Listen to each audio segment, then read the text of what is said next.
On est surtout policiers au même titre que les autres et notre emploi est le même que celui des gendarmes. Donc comment on explique qu'en gendarmerie, il y a une reconnaissance des techniciens d'identification criminelle, comme ils sont nommés là-bas, et qu'il n'y a pas de reconnaissance pour nous, qui sommes policiers techniques et scientifiques? Les missions sont les mêmes. Je suis là parce qu'on a un gouvernement qui ne les écoute toujours pas, qui se fout de nous très clairement, parce que là ça fait aujourd'hui 55 jours qu'il y a de la mobilisation, de la grève, on est sur une mobilisation sociale qui est inédite dans l'histoire de la Ve République et pourtant on a un gouvernement qui continue à jouer la sourdité. Là, le texte va arriver déjà en commission et dans une quinzaine de jours à l'Assemblée en hémicycle.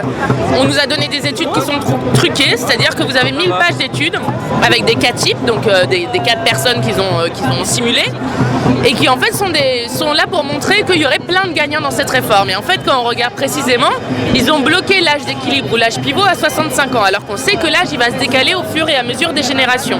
Donc on sait qu'on va devoir travailler plus longtemps, ça sera 64, 65, 66, 67. Là, ils ont gelé à 65, c'est le miracle de l'étude d'impact. Donc concrètement, ça fait comme s'il y avait plein de gagnants, alors qu'en fait, quand on refait les calculs, la majorité des gens seront perdants. Donc je crois que tout le monde dans le pays a compris que ça voulait dire faire travailler les gens plus longtemps pour moins d'argent, pour juste gaver les fonds de pension et les plus riches du pays, et ça, on n'en veut pas. Hier, il a dit, Ruffin, il a dit que dans le gouvernement, il y a un jusqu'au boutiste. Je sais pas comment il a appelé ça. Ouais. Des gens comme ça qui sont, comme vous avez dit, sourds et muets et veulent aller jusqu'au bout. Exactement. Et pourquoi, à votre avis? Parce qu'on n'est jamais mieux servi que par soi-même. Il faut se rappeler que ce gouvernement, la première des choses qu'ils ont fait, c'est de supprimer l'impôt de solidarité sur la fortune. La suppression de l'impôt de solidarité sur la fortune, sur les plus riches, ça fait que par exemple une ministre comme Madame Pénicaud, qui est ministre du Travail, elle récupère 62 000 € par an juste par la suppression de cet impôt. Et la première chose qu'ils ont fait, c'est donner 10 milliards de cadeaux fiscaux aux plus riches.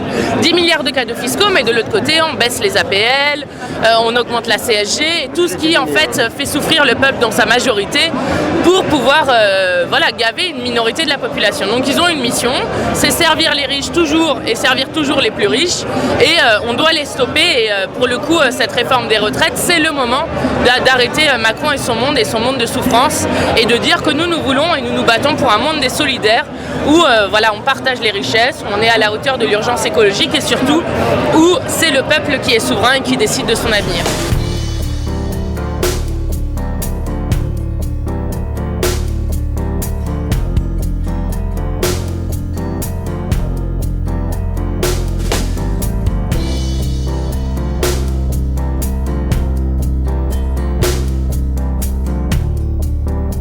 C'est pas au patronat dans la vraie démocratie. Tout le monde le sait, donc surtout ils ont fait une étude d'impact qui prouve qu'en réalité tout ça c'est farfelu, que financièrement c'est pas assumable, que c'est même anticonstitutionnel. Donc même avec le rapport du Conseil d'État, le gouvernement il s'est pris les pieds dans le tapis. Et nous aussi on ira jusqu'au bout. Donc Qu'est-ce que vous pensez des rapports sur internet?